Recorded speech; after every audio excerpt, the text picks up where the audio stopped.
떠나간 뒤에 얼마나 눈물을 흘렸는지. The more we sing, the more our yearning increases.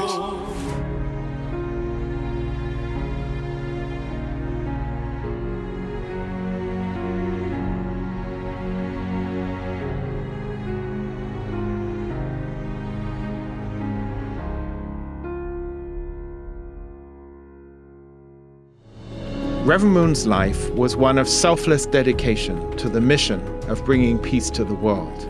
At the age of only 15, in response to an intense spiritual encounter with Jesus, Reverend Moon made a solemn promise to live his life in the service of God and humanity. Despite the hardships of living in an occupied land, experiencing the ravages of war and the harsh deprivations of a North Korean labor camp, he never wavered in this determination. From extremely humble beginnings in a divided and war-torn Korea, he began to build a movement of people who dared to share his vision of a good and peaceful world. After years of intense searching, study, and prayer, he published The Divine Principle, a teaching which has led many to a deeper understanding of Scripture and of God's providence. Known primarily as a religious leader, Reverend Moon worked in many other fields of human life to promote the welfare of all humankind and to champion the sharing of technology. He paid particular attention to the ocean and the fishing industry, developing many enterprises to help alleviate the problem of hunger around the world. Reverend Moon also had a great love for sports and the arts, especially as a means to inspire harmony and strengthen moral character, and founded many organizations such as the Peace Cup for soccer, the Little Angels, and the Universal Ballet. In 1971, he came to America, a nation he understood to play a crucial role in the providence of God. He was especially concerned about the breakdown of the family and the spread of atheistic materialism. And he spoke passionately at venues all over the nation, including a packed Madison Square Garden. And at the Yankee Stadium, despite a ferocious storm just moments before he spoke. And at the Washington Monument in front of an audience of 300,000. 일미초민족적으로 결성된 미국은 통일 세계의 모형이니 미국의 날이 센 하나님의 축복은 미국만을 위한 축복이 아니라 하나님이 다 같은 자녀로서의 전 세계 형제 자매들에게 나눠 주어야 할 축복인 것을 확실히 알고.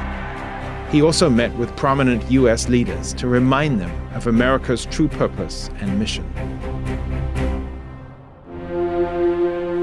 But some saw the success of his ministry as a threat, and negative campaigns began to emerge, creating misunderstanding about the man and the movement. This culminated in Reverend Moon's imprisonment in 1984 on charges of tax evasion. A broad spectrum of religious and political leaders rallied in support of Reverend Moon, recognizing that this was actually a case of religious persecution. None of us is secure until all of us are secure. Despite this unfair treatment, he continued to invest in America. Concerned about the liberal bias in the nation's capital, he founded the Washington Times in 1982. While many were skeptical, the newspaper soon became known as a champion for freedom, faith, and family values. The American people know the truth, and you, my friends at the Washington Times, have told it to them. Together we rolled up our sleeves and got to work. And, oh yes, we won the Cold War.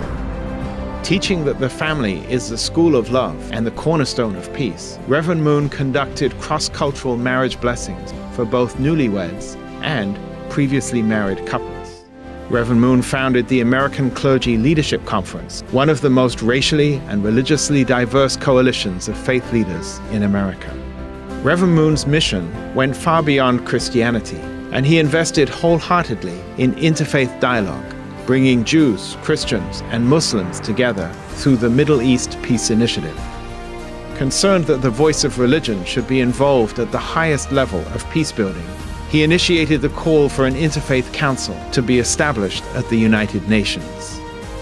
Even well into his 80s, Father Moon, along with Mother Moon and his family, continue to conduct peace tours, visiting nations around the world and embracing all of God's people with his love and teaching. To the end of his days, Reverend Moon never stopped speaking of God's will for the world. 우리 종교단체가 수많은 단체를 핍박을 받아가면서 일을 지지 않겠다고 바둑대는 선생님들 민주화하는 거 알아? 모라나 개척하고 성사시키는 안자가 될 수 있어? Behind every great man is a great woman, and true mother, Dr. Hak Jahan Moon, stood by her husband's side for over 50 years. She is now leading the movement forward as we continue to build on the strong worldwide foundation laid down together with her husband. Mother Moon also embarked on numerous speaking tours of her own. Since 1992, she has led the Women's Federation for World Peace in countries all over the world, where it continues to carry on reconciliation and humanitarian work. After bidding farewell to Father Moon, along with the tens of thousands gathered at the newly built Peace World Center, she encouraged us to keep moving forward and to realize Father Moon's vision of God's good and peaceful world.